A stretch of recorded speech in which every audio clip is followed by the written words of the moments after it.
클럽으로 오신 여러분 환영합니다. 반갑습니다. 반갑습니다. 예. 저희도 나름대로 가을철 프로그램 개편에 따라서 네. 밤 9시에 시작하기로 했습니다. 네. 개편인가요? 그렇습니다. 원래 한 두 편을 찍었잖아요. 한 번에. 그렇습니다. 네, 두 편을 찍었는데 한 편이 날아감으로써 예. 네, 일자리를 잃었습니다. 가계 경제에 또 심각한 악영향이 예상이 되고 있습니다. 정상근 씨, 네. 밥을 주지 않습니까? 네, 그래서 왔지. 한편으로 줄었지만 먹는 건 두 개가 있더라고요. 그렇습니다. 그렇습니다. 자, 오늘도 역시 관훈 라이트클럽 앞으로는 1시간 반 정도로 네네. 모시고요. 사실 저희가 두 편을 만들었지 않습니까? 1시간 반짜리 두 편. 조 빠지는 줄 알았습니다. 너무 힘들어요. 사실 한 10시가 넘어가면은 네, 아무것도 생각이 안 납니다. 무념무상. 예. 그래서 이게 저희가 보통 집에 가면 피곤하기 때문에 바로 자야 되잖아요. 네. 근데 이게 사람이 너무 피곤하면 잠도 안 와. 잠도 안 와. 그렇습니다. 그게 괴롭더라고요. 네, 맞아요. 자, 그래서 저희가 하이 퀄리티의 방송으로 여러분들께 봉사를 해야겠다. 네. 이런 마음으로 저희가 가을 개편을 맞이했습니다. 네, 그래서 오늘 개편, 네. 예, 김용민 TV는 매일 밤 9시부터 시작을 합니다. 네. 밤 9시에. 그래서 월요일은 관훈 라이트클럽, 화요일은 피아 지방법원, 수요일은 히히 히스토리, 목요일은 정치부심. 네. 이렇게. 예, 금요일은 금요일은 뭐 합니까? 금요일은 고성국 김용민 고김쇼 한번 해볼까? 국대 떡볶이에서 합니까? 고성국 씨 사진 찍혔던데 여기. 농담이고요. 예, 네. 하여튼 여러분 금요일에도 뭐 여러분들이 원하시는 컨텐츠가 있으면 만들어 보려고 빈자리로 놔뒀습니다. 네. 예. 알겠습니다. 자, 관훈 라이트클럽 오늘도 여러분들과 함께 한 주간의 미디어계 이슈들을 소상히 짚어보겠습니다. 네. 지난주에 정말 돌아오라 손석희 돌아오라 손석희. 이거는 정말 우리 미디어 역사에 네. 포토제닉과 다름없었다. 현장의 분위기가 고스란히 전달이 됐죠. 카메라에. 사실 JTBC 기자들이 지난 2016년 이 촛불 집회 때까지만 해도 이제 가면 유일하게 이제 환영받는 그렇지. 언론이었었는데 예. 이 JTBC 기자들도 이런 경험은 처음 해볼 겁니다. 네. 그렇습니다. 사실 그래서 진짜 대중의 사랑 또 대중의 신임은요 순식간에 실망과 분노로 바뀔 수 있다는 점을 나름대로 셀럽들은 이렇게 생각을 해야 됩니다. 예. 김용민이 같이 별 볼 일 없는 인간도 그게 두려워서라도 배반하지 말아야겠다 이런 생각을 항상 하게 됩니다. 네. 예. 그래요. 진짜 그 JTBC 같은 경우 막 환영받고 뭐 이렇게 또 지지받고 그럴 때 좋았지. 그러나 이렇게 또 국민들이 절체절명의 시기에 딴소리 하면은 되게 이런 거거든. 지가 잘 나가가지고 막 박수 받고 지지받는 줄 알아요. 아닙니다. 그렇잖아요.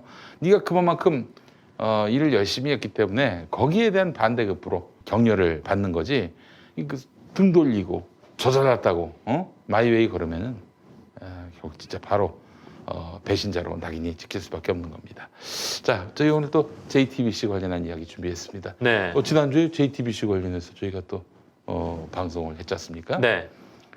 이 몇만 회였죠? 거의 뭐 30만 회 30만 회가 넘었습니다. 예. 그래서 굉장히 높은 조회수였는데 오늘도 거기에 고무돼서 JTBC로 밀고 간다는 첩보를 입수했습니다. 그렇습니다. 이 JTBC에 대해서 뭐 특별한 건 없는데 그렇습니다. 어떻게든 물고 왔다는 얘기가 있어요. 프로그램 타이틀도 가을철 개편에 따라서 관훈 JTBC 클럽으로 바꿔볼까 고민하고 있습니다. 그래요. 자, 오늘 또 광고로 또 여러분들과 함께 문을 열도록 하겠습니다. 자, 이게 뭡니까? 무명식당 나물밥. 아이고, 무명식당 나물밥. 네. 그렇습니다. 무명식당 나물밥. 따뜻해. 이거 어떻습니까? 따뜻하죠? 네, 따뜻하고 렌지로 돌린 겁니다. 렌지로 역시 돌렸어요. 렌지 다루는 데는 우리 엄미애 씨가 전국 엄미애 최고 씨. 아닙니까? 그렇습니다. 네. 우리 엄미의 보유국이에요. 네. 자랑스러운 대한민국 네. 엄미의 보유국. 네. 그렇습니다. 자, 이 국내산 쌀을 가마솥에 맛있게 익히고 5가지 나물, 도라지, 고사리, 취나물, 참나물, 숙주나물, 여기다 신선한 채소, 즉 양파, 당근, 표고버섯, 애호박, 마늘을 넣어서 맛과 향, 건강까지 생각한 최고급 즉석밥입니다. 네. 제조일로부터 12개월 동안 냉동 보관이 가능한데요. 전자레인지에 4분에서 5분 정도 데우시면 바로 가마솥에서 푼 밥과 같은 음. 그런 맛과 향을 느낄 아. 수가 있어요. 자, 7팩을 구매하실 경우 7팩 세트를 구매하실 경우 19,800원. 19,800원. 아이고 세상. 한 팩당 거의 뭐 7팩인데. 3,000원이 안 되는. 그렇죠. 그렇습니다. 이런 밥 어디서 구합니까? 이거 반찬 필요 없어요. 음. 이거만 드셔도 됩니다. 이 간장에다가 오. 쓱쓱 비벼 먹어도 그렇죠. 너무 맛있을 것 같습니다. 네, 좋습니다. 네. 벌써 이렇게 간장을 그렇게 많이 이거 콜라입니다. 콜라입니까? 아니요. 알겠습니다. 아이고 콜라에 비벼 먹으면 안 되죠. 네, 그럼 안 됩니다. 자, 네. 이거는 역시 식사용이고 여러분 이게 뭡니까? 오늘 사실 진짜 광고하려는 게 이거예요. 코다리. 코다리. 아하. 아이고 세상에 요리하는 어부라는 브랜드의 요리하는 어부라는 브랜드의 코다리 갈비구이가 갈비구이. 김용민닷컴에 입점했습니다, 여러분. 네. 코다리가 뭔지 아세요? 코다리 생선 이름이죠. 생선 이름. 네. 그렇죠. 네. 자, 여기 뼈하고 가시를 다 발라냈어요. 세상에. 아, 먹기 편하겠네요. 네.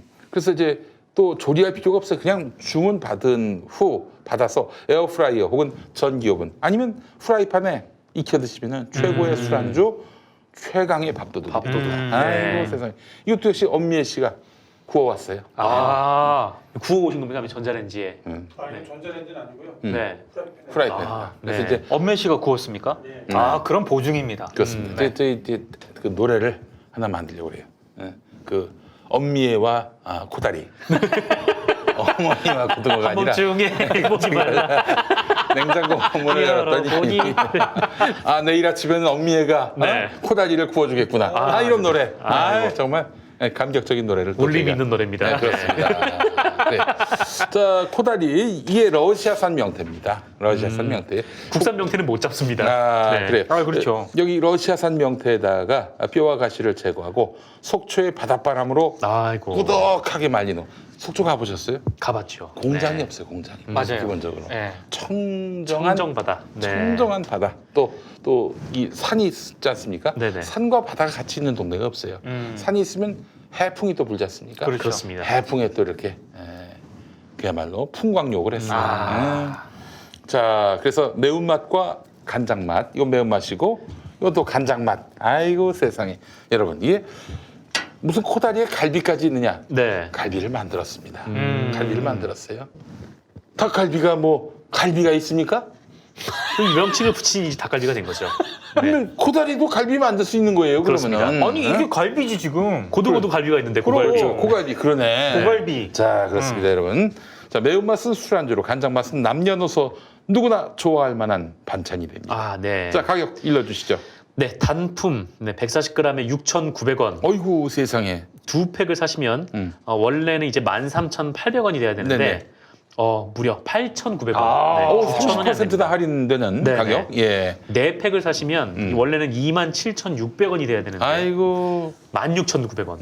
네, 10,000원 가까이 네. 쌉니다. 예. 그리고 6팩을 사시면 원래는 41,400원이 돼야 되는데 22,900원. 아, 거의 이건 뭐 거의 반값. 네. 반이네, 반값 반. 코다리. 네, 그렇습니다. 이렇게 됩니다.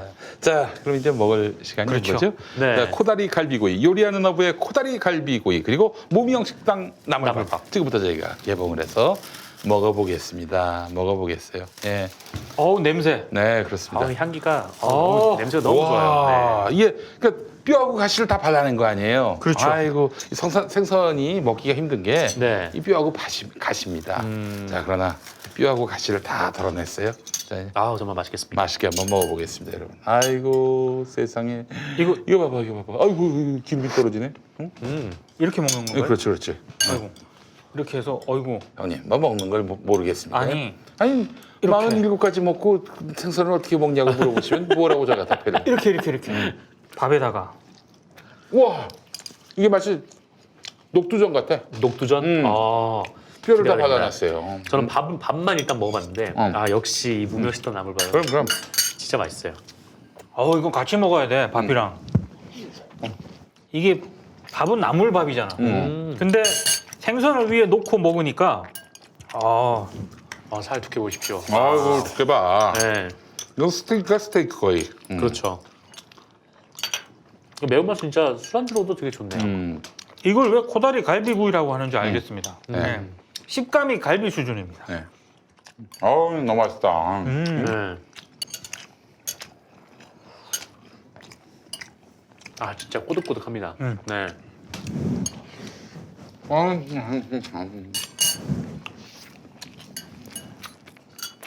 간장도 한번 먹어봐야지 간장. 응? 일단 간장 너무 맛있습니다.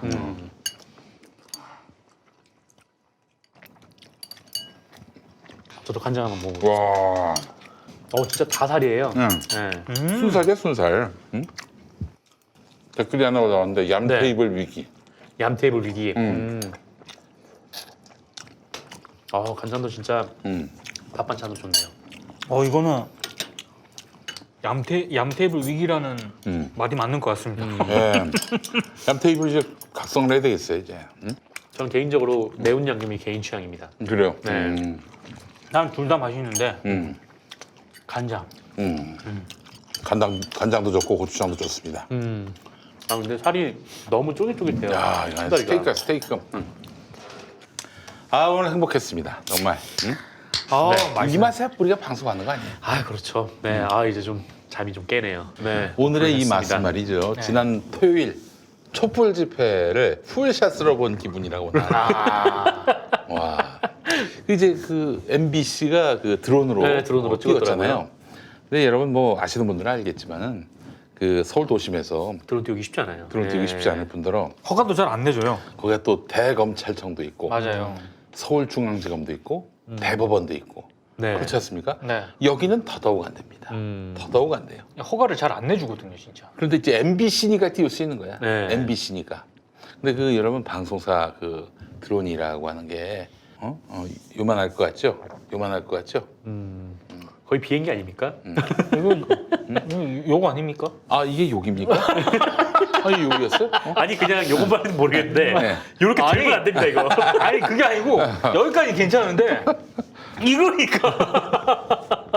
아니 언제부터 동작 이렇게 절도 있었다고. 왜 그러냐고 묻는 분이 있어요. 그 얼마 전에 어디야? 사우디아라비아 그 유전 터진 거 봐봐. 그 드론으로 한 거거든. 네. 그러니까 국가 중요 시설에다가 그거 띄우면은 그 굉장히 위협이 되는 거죠. 근데 MBC니까 MBC가 설마 그러겠어요? 이렇게 생각을 하는 거야. 그래서 이제 드론은 못 띄우는데 드론을 띄우면은 단번에 다 또 관망이 되지 않습니까? 네. 그날 이제 MBC가 드론을 띄웠는데 왜 드론에서 띄운 거를 곧바로 저 방송사로 보내서 생중계로 하든지. 드론은 기본적으로 생중계가 안 되죠. 네. 그렇죠. 그리고 또 이제 설령 그렇게 해서 드론을 띄워서 이제 하차시켜서 인터넷으로 쏘려고 그랬는데 안 터져가지고. 거기 어마어마하게 사람들이 왔어요. 안 터지죠. 이거 보낼 수가 없는 거야. 네.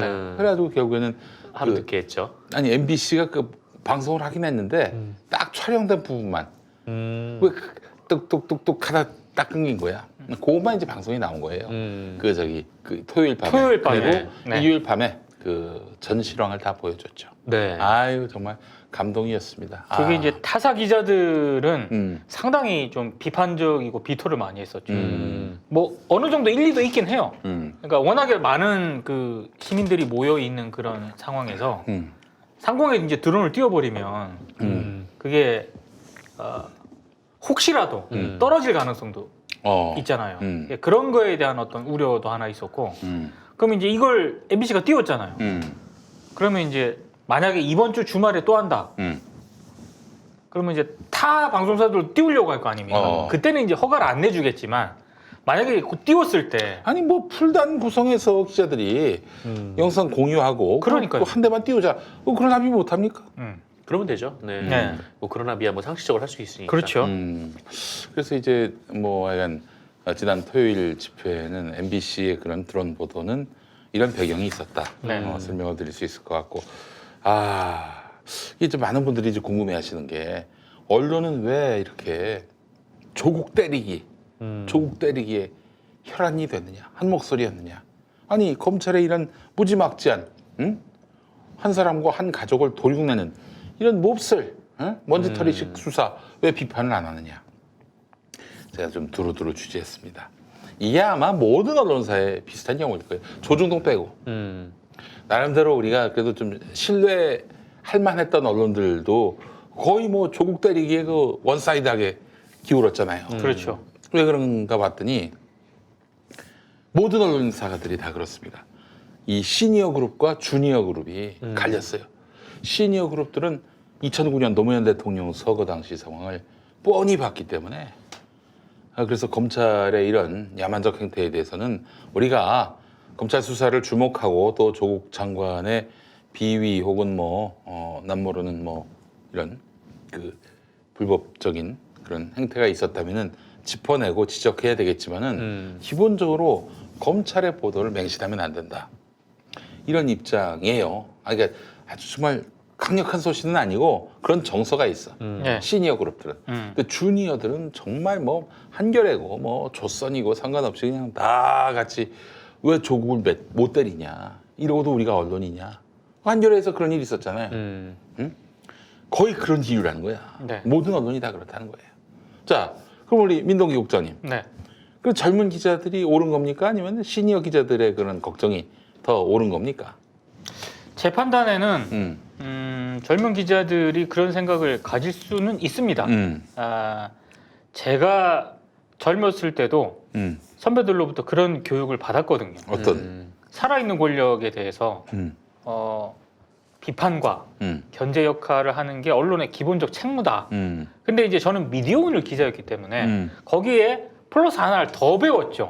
그게 저는 이제 다른 종합일간지라든가 방송사 기자들과 제가 좀 다른 부분이고 아마 정상근 선수도 마찬가지일 텐데 그 선배는 혹시 이털남입니까? 예, 안녕하세요. 김종배입니다. 아니 그러니까 제 수습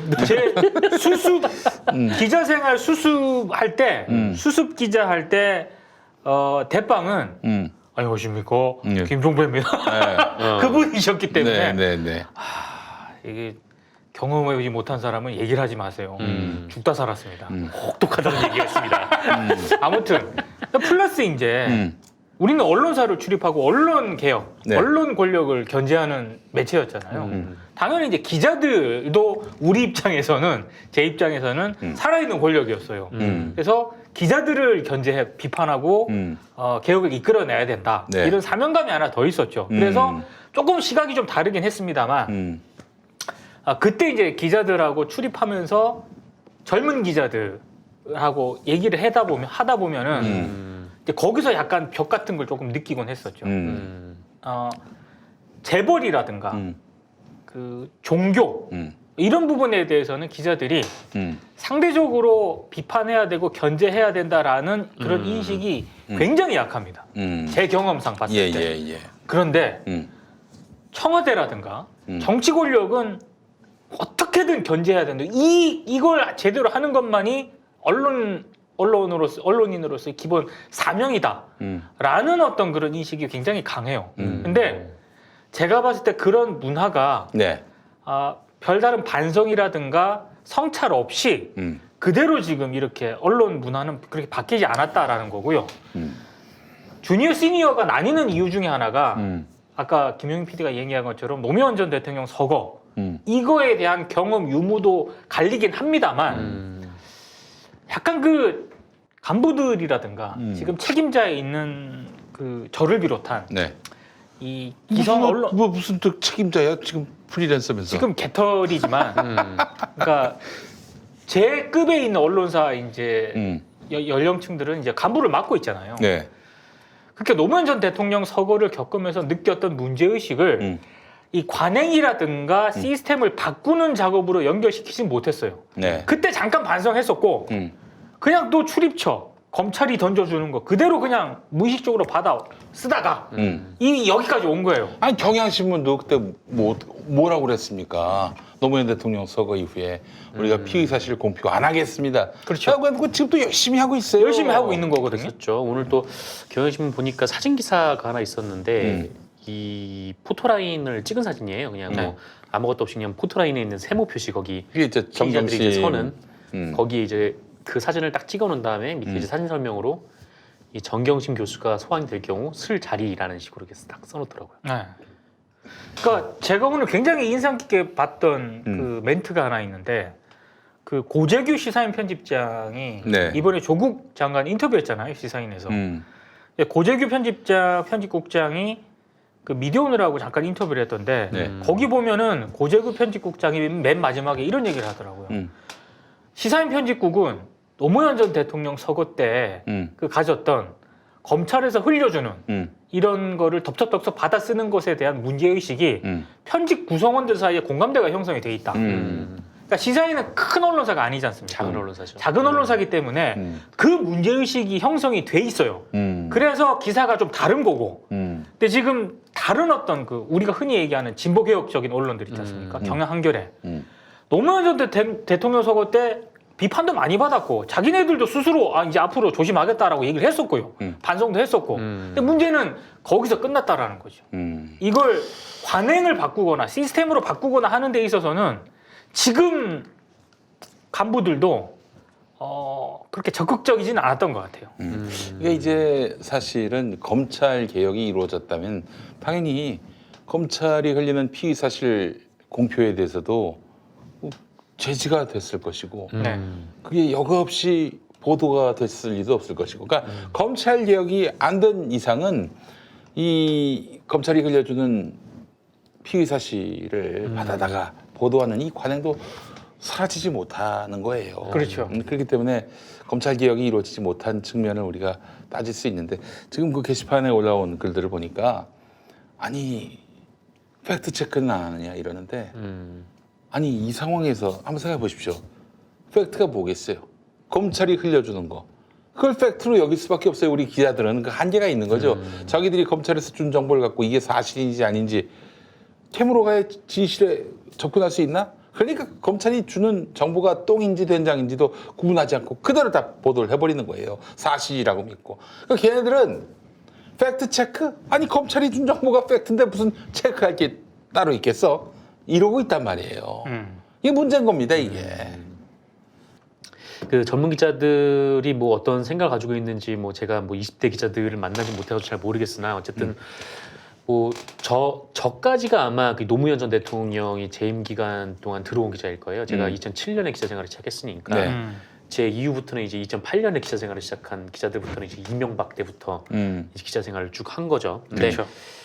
이게 딱 뭐 그 이른바 이제 뭐 조중동 이런 데 다 빼버리고 그냥 뭐 그 이른바 이제 뭐 진보 개혁적인 매체 이제 뭐 기자들이라고 하는 분들이 좀 조국 사태에 대해서 막 이제 분노를 하는 거는 뭐 심정적으로는 이해 가겠어요. 그러니까 뭐 이런 뭐 그 뭐 조국 장관의 뭐 딸이 뭐 나보다 더 좀 좋은 기회를 얻었고 막 그런 부분에 있어서는 뭐 한번 그래 얘기를 해볼 수 있다라고 생각은 드는데 근데 이제 그 뭐랄까 하여튼 이게 너무 그냥 그 어떤 뭐 권력이라는 점을 그 이 조국이라는 사람의 모든 것과 이제 등치시켜 버리는 좀 그런 오류가 좀 있었던 것 같아요. 그러니까 일례로 말씀을 드리면은 이번에 이제 그 조국 장관이 검찰에 전화를 그 부인으로부터 전화를 받고 검찰과 바꿔서 통화를 했죠. 압수수색 당시에. 네. 네.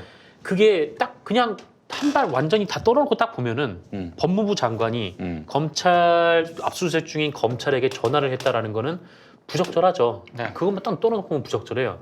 근데 사실은 그게 아니라는 거죠. 이게 안에 있는 서사가 이제 대중들이 보기에는 전혀 다른 이야기가 딱 나오는 건데 아니 뭐 그 법무부 장관이 이 압수수색에 영향을 미치려고 했으면은 압수수색에 온 게 아니라 압수수색을 안 하도록 그 압력을 줬겠지. 그렇죠. 이렇게 좀 생각을 할 수도 있는 거고 하여튼 뭐 다양한 방법이 있는 건데 근데 이 기자들은 막 이렇게 출입을 하다 보니까 그냥 이 조국 장관이라는 사람을 그냥 권력자 이렇게 딱 설정을 해놓고 왜 권력자에 대해서 제대로 비판하지 않느냐라고 얘기를 하는 것 같아요. 근데 사실 그 상황이라는 게 그렇게까지 단순하진 않거든요. 그러니까 이 과거 그 노회찬 의원 사례를 보더라도 이 노회찬 의원이 이 드루킹이라는 자로부터 돈을 받은 건 사실이죠. 근데 이게 정말 이제 정치자금법 위반이 된 건데 뇌물도 아니야. 그거는 네, 그냥 뇌물도 아니에요. 이게 정치 자금으로 이제 받은 건데 네.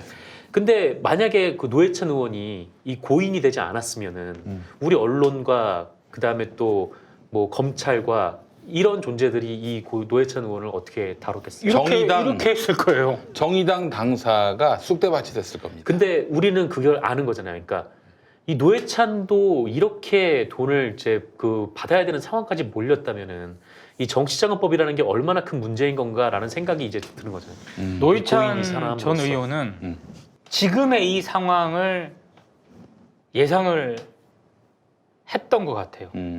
노회찬 전 의원한테도 지금 언론들 그랬을 겁니다. 그 극단적인 선택을 하지 않았다면. 아니 그 은수미 시장이 지난주 나와서 우리 방송에서 얘기했잖아요. 지금 검찰의 메시지는 아마 기자들의 메시지도 그럴 겁니다. 조국 장관 보고 아니 노회찬도 저렇게 죽었는데 왜 넌 아직도 안 죽었어? 이런 질문을 던지고 있다는 겁니다. 그 왜 안 죽었어의 그 죽음이라고 하는 것은 중의적인 표현이 아니에요. 왜 안 죽었어? 죽어야지. 염치를 느끼고 죽어야 될 거 아니야.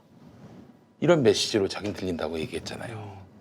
그러니까 우리는 이제 뭐 뉴스공장을 통해서 뭐 어떤 사람들이 좀 나오면서 그다음에 요새 좀 다른 결의 보도들이 좀 나오면서 아 조국 장관의 상황을 좀 종합적으로 판단할 수 있는 그런 기회가 조금은 넓어진 상태인데 근데 이 뭐랄까 하여튼 이른바 이제 조국 그 장관을 이 권력자로 그냥 등치시켜 버리는 분들한테는 그냥 계속 이 공식만 남아 있는 것 같다는 기분이 계속 들고 있어요. 근데 저는 정말로 조중동, 뭐 종편 이 선수들은 아예 논외고요.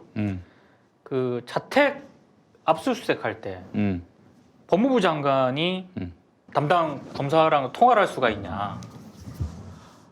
아니 근데 아무리 다더라도 그 자체는 부적절하다고 생각을 하지만 맥락과 내용이 나중에 이게 밝혀졌잖아요. 그런데도 그게 압력이라고 외압이라고 생각을 하는 건지 정말 묻고 싶어. 정말 그렇게 생각하는 건지. 자, 그 JTBC 이야기를 좀 한번 해보겠습니다. JTBC 제가 그 뭐 여러 관계자들 또 출입도 하고 또 외부에서 보는 사람들 내부 취재는 그렇게 많이 하진 않았어요. 다양한 취재를 해본 결과는 일단 우리 손석희 사장님이 돌아오라 손석희 이거 보셨습니다. 보셨어요? 안 볼 수 없겠지 사실. 안 볼 수 없죠. 네. 그리고 굉장히 좀 뭐랄까요? 착잡한 그런 심경을 이런 식으로 저런 식으로 표출했다고 합니다. 네. 예. 근데 이제 손석희 사장의 고민도 그런 것 같습니다. 안팎의 얘기를 들어보니까 직접 물어본 건 아니니까. 그러니까 지금 JTBC 내부의 그 젊은 기자들, 특히 이제 조국 장관 관련한 그런 기사를 써야 되는. 그 이제 말하자면 검찰에 출입할 수도 있고, 뭐 정치권에 출입할 수도 있고, 뭐 법무부 출입할 수도 있고 하나같이 그냥 조국은 죽어야 한다 뭐 이런 거까지는 아니지만 조국에 대해서 탈탈 털어야 한다 이런 데는 이견이 없다는 거예요. 젊은 기자들은 그렇다는 겁니다. 다른 언론과 마찬가지로. 그런데 지금 선배들 같은 경우에는 특히 그 JTBC에서는 손석희 사장 같은 경우에는 검찰이 그 물어다 주는 거 그대로 받아서 보도하지 말고 절제와 품격을 갖고 보도해야 된다. 그 이제 오래전부터 이 형님이 저런 거 싫어했어요. 카타르시스 커뮤니케이션이라고 하나? 뭐 정확한 표현인지는 모르겠습니다만 알잖아요. 막 진영 논리에 기초해서 막 확증 편향적 그런 기사를 싫어해. 그러니까 이제 그거는 뭐 다름 아닌 특정 정치 세력이 막 그냥 왜 우리의 뜻대로 우리의 바람대로 보도하지 않느냐 이 차원도 있겠지만은 또 내부 구성원들이 이거는 확실하지 않냐 밟아야 된다 죽여야 된다 이런 목소리도 굉장히 자제를 시켰다고 하더라고요. 그동안 손석희도 나름 노력을 안 한 건 아니야. 대표이사로서 문제는 한계가 있다는 거죠. 그러니까 이제 예를 들면은 막 젊은 기자들이 막 들고 일어나서 아니 조국에 대해서 왜 제대로 보도하느냐 한겨레가 표출된 거지 JTBC 젊은 기자들의 마음도 별 다르지 않다는 거예요. 근데 그 회사는 뭐 사실 손석희 저널리즘이기 때문에 뭐 감히 대들거나 뭐 손 사장 물러가라 이런 얘기를 할 수가 없지 기본적으로. 손 사장 물러가면 끝나는 거 아닌가? 그다음에 이제 토끼하고 인터뷰하는 그 JTBC로 돌아가는 거예요. 네, 그런데 이번에 그 돌아오라 손석희 그 사태는 JTBC 보도국에 굉장히 큰 충격을 줬던 모양인가 봐. 얘기 들어보니까 한 2가지 정도 충격을 받았대요. 첫 번째, 우리가 친문 방송으로 낙인이 바뀌었구나. 이런 자괴감이 이제 하나 있었고 또 하나가 우리의 보도는 그야말로 손석희의 정체성과 우리의 보도는 우리의 저널리즘은 동일시되고 있구나. 야, 그러면 안 그런 줄 알았니? 얘네들은 착각이 너무 심해요. 야, 너희들이 손석희 없으면 뭐가 있어? 뭔데? 그렇지 않습니까? 맞잖아요.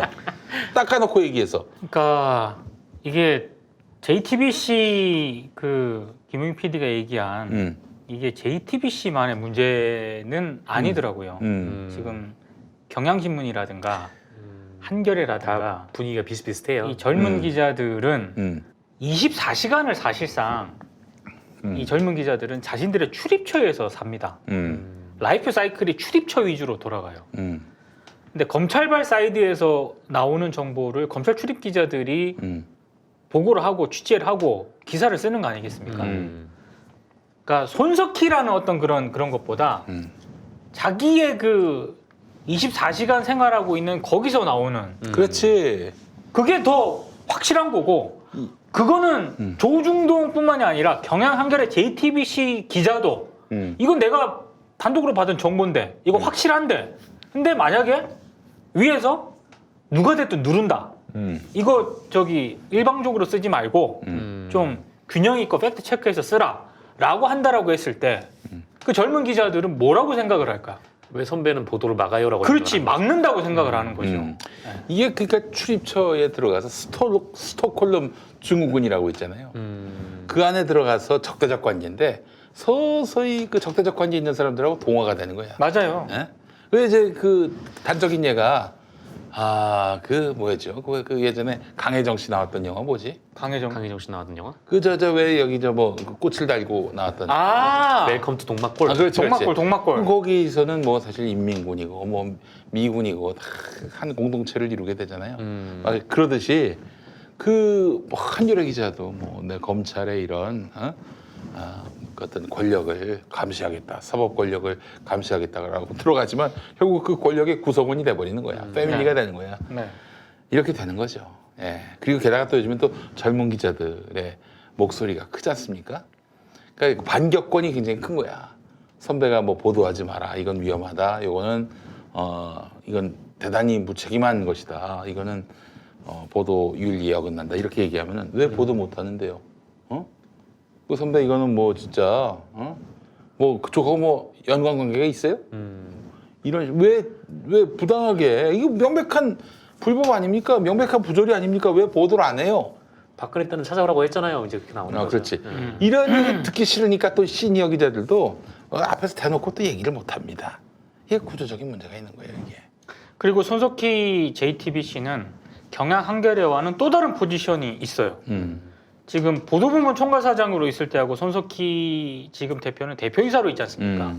예전과 같은 그 흔히 말하는 보도국에 대한 장악력 이게 굉장히 오해와 비판을 받을 소지가 많거든요. 네. 그래서 중앙일보 보수파들이 언제든 반격할 준비가 되어 있고 근데 밑에 젊은 기자들은 또 젊은 기자들 나름대로의 생각이 있는 거 아니겠습니까?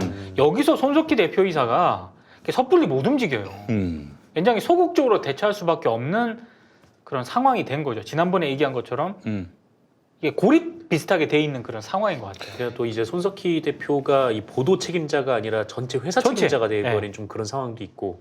네, 그런 거죠. 그리고 이제 제일 중요한 게 이제 우리 석현이 형이지. 석현이 형. 그러니까요. 석현이 형이라니까. 나는 석현이 형이 지금 우리 석희 형한테 뭐라고 오다를 했을지 많이 그림이 보입니다. 응? 친정부 방송하지 말라고 얘기할 것 같아. 응? 그게 그냥 우리 소설을 한번 써보는 거잖아요. 석현이 형은 아마 손석희 대표이사에게 뭐 이런저런 얘기를 한다고 하면서 만약에 얘기를 했다면 사이가 나쁘진 않을 거야 지금. 얘기를 했다면 네. 김용민 PD가 얘기한 친정부 방송이라는 워딩을 사용하지 않았을 것 같아. 친문 방송하지 말라고 얘기했을 것 같아. 내가 아는 석현이 형 스타일이라면. 네. 그러니까 참 뭐 자기 회사도 아닌데 자기가 오너도 아닌데 아무리 석희 형이라도 참 이게 수잔수 잡기가 쉽지 않지. 그러니까 말하자면 그 JTBC 안에서 사방이 다 조국 죽이자고 해. 근데 나는 내 입으로 조국 살리자 이렇게 말을 할 수는 없는 거 아니에요. 쉽지 않죠. 그게 지금 손석희 그 대표이사가 가지고 있는 딜레마인 것 같고요. 이걸 그대로 그 젊은 기자들 출입처로 이 풍경을 딱 대입하지 않습니까? 자, 출입처에 다른 매체들이 전부 검찰로부터 정보 받아가지고 조국 죽이자 이러고 있는데 나 혼자 다 그러고 있어. 지금까지는 이성을 지키면서 지금 이 보도가 검찰이 던져주는 먹이 물고 그런 식의 보도는 안 된다. 네. 중지를 시켜라. 이렇게 이제 하면서 이제 나름대로 절제와 품격을 지키려고 노력을 했는데 아 이건 뭐 진짜 자기 빼고 다 그래봐. 음. 이게 쉽지 않아요. 왜냐면 또 하나가 이 검찰의 시간이 너무 길었어요. 맞아요. 지금 이 조국 국면에 있어서 60일 넘었어요. 검찰이 갑자기 개입을 하면서 이 검찰의 시간이 길어졌고 검찰의 모든 정보를 지금 독점을 하고 가장 모든 이제 최신 정보를 이제 뭐 선택적으로 지금 뿌리고 있기 때문에 네. 여기에 이제 기자들이 또 목을 맬 수밖에 없는 또 그런 상황에 계속 도래를 하고 있는 거거든요. 근데 그런 의미에서 이번에 정말 이 광장에 모였던 그 200만의 촛불이 뭐 엄청난 이 전세 역전을 한 거라고 저는 생각을 해요. 제가 뭐 기자들의 의식에 있어서도. 쉴드 치지 말라고 얘기하시는데 아 우리가 왜 쉴드를 칩니까? 쉴드 친 적 단 한 번도 없었어요 지금까지. 네. 왜 쉴드를 쳐요? 네. 근데 이제 분명한 거는 이게 하나의 패턴이 있는 거야. 모든 언론사들, 뭐 조중동 다 빼고 그래도 나름대로 촛불 때, 촛불혁명 때 뜬모았던 언론들을 보더라도 지금 젊은 기자들이 하나같이 조국 장관에 대해서는 이렇게 나온단 말이죠. 그러니까 나는 여기 그 몇 가지 이유가 있다고 보는데 우리 시민들이 지금 언론의 이런 무책임한 보도, 이 팩트 체크 잘 안 하고 검찰에 의존한 이런 편의적인 보도 네. 여기에 분노를 표시하면서 막 그쵸. 똑바로 하라고 막 야단치고 있잖아요. 이게 싫은 거야. 아니 씨발 족도 모르는 사람들이 대중들이 이 선동에 휘말려 가지고 그래서 이 야단을 치니까 또 이 반사적으로 거부감이 막 드는 거예요. 아니 니들이 뭔데? 오늘 기자인데 말이야. 니들이 나만큼 알아? 물론 디테일은 사실 기자만큼 우리 국민들이 알 리가 없죠. 그러나 큰 방향에 있어서는 항상 민중은 옳았습니다. 틀린 적이 없었어요. 디테일은 틀릴 수 있지. 어떻게 알아? 자기들은 그건 업이고 우리 국민들은 먼 발치에서 보는 건데. 그러나 큰 방향은 항상 국민이 옳았는데 난 또 요즘에 이런 계층간 사다리가 없는 시대에서 그래도 이름 있는 언론사 기자가 됐다 하면 나름대로 이 사회 시스템에서 혜택을 입은 사람들이 될 가능성이 높지 않습니까? 그렇죠. 옛날처럼 다 가난했을 때 열심히 공부해서 기자가 되고 뭐 PD가 되고 아나운서가 되고 이런 시대는 아니잖아요. 네. 지금 중앙 언론사 기자들, 그 PD들, 그 아나운서들 출신들 한번 다 조사해 보면은 서울 강남이 압도적일 걸? 과거에 비해서 아마 높아졌을 거예요. 그러니까 근데 그럴 수밖에 없는 게 뭐 대체로 기자들을 수급하는 곳이 이제 스카이인데 저번에 이제 동아일보 보도 보니까 스카이에 있는 사람들, 그러니까 학생들의 학부모가 거의 뭐 최소득 그 고소득자들이 맞아요. 거의 한 40% 정도 된다라고 하더라고요. 네. 그러다 보니까 이제 뭐 그렇게 이른바 이제 뭐 명문대에서 이 언론사로 진학하는 사람들도 뭐 예전보다는 굉장히 좀 이렇게 재력적으로 뭐 이렇게 크게 어렵지 않은 분들이 많이 들어오는 그런 경우죠, 사실. 그런 좀 사정들이 있어요. 우리 구조적으로 보자면 그렇습니다. 네, 정말 너무 좀 비극적이에요. 우리 젊은 세대들이 특히 젊은 기자들이 사실은 이 현실과 타협하고 강한 자와 타협하는 선배들을 막 꾸짖으면서 이 똑바로 살라고 막 술 먹는 자리에서 막 소리치고 그래야 되는데 아니 이제 후배들이 너무 이 기성질서에 쉽게 동화가 되는 것 같아서 그렇잖아요. 젊은 기자들일수록 말이죠. 정치인들하고 어울리면서 내가 상대하는 정치인하고 나의 그 위상이 같아지는 거친냥 착각하는 애들이 꽤 있어요. 근데 이제 저는 지금 경향 한겨레 JTBC에서 이 전개되고 있는 젊은 기자와 간부들 기자들 사이에 어떤 이런 의견 대립, 그 시각 차이 이런 거 있지 않습니까? 이걸 젊은 세대와 그 흔히 말하는 기성세대의 갈등이라고 저는 보진 않고요. 언론계에서 그 기자 생활을 했던 많은 어떤 기성 언론인들이 이 관행을 바꾸지 않은 것에 대한 이 결과가 지금 이렇게 돌아오는 것 같아요. 아휴 참 슬프네요 진짜. 아휴 근데 제가 또 젊은 기자들이나 뭐 청년들을 뭐라고 얘기하면 또 20대 개새끼론 시즌 2 이렇게 또 비난할 수 있을 것 같아서. 예. 그게 시즌 1 시즌 1 개새끼 여기 있었구나. 내가 20대일 때 그 개새끼런이 나왔죠. 예.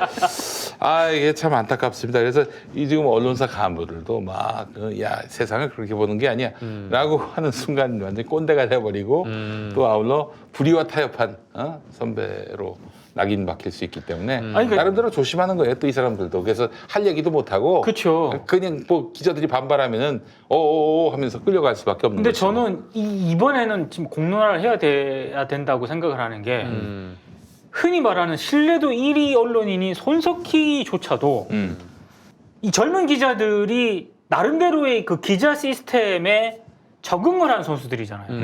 그래서 적응을 한 선수들이고 그런 생활을 바탕으로 지금의 조국 사태를 자기 나름대로는 바라보는 거라고 생각을 하거든요. 근데 이 책임은 이 사람들, 이 선수들, 젊은 선수들한테 있다라기보다는 이걸 바꾸지 못한 우리 같은 라인들한테 있는 거죠. 그거는 신뢰도 1위 손석희도 못 바꾸는 거예요. 뭐 개입을 하려고 그러면 조국 못 조지게 하네? 이렇게 된다는 거죠. 저는 그 근본 원인이 출입처라든가 이런 관행을 바꾸지 않은 것 바꿔야 돼요 빨리. 젊은 기자들 같은 경우에 조국의 이런 뭐 부조리 같은 것들 또 검찰이 수사로서 막 뒷받침하고 이런저런 또 팩트들을 흘려주고 그러니까 조국이 진짜 나쁜 사람인 것 같아.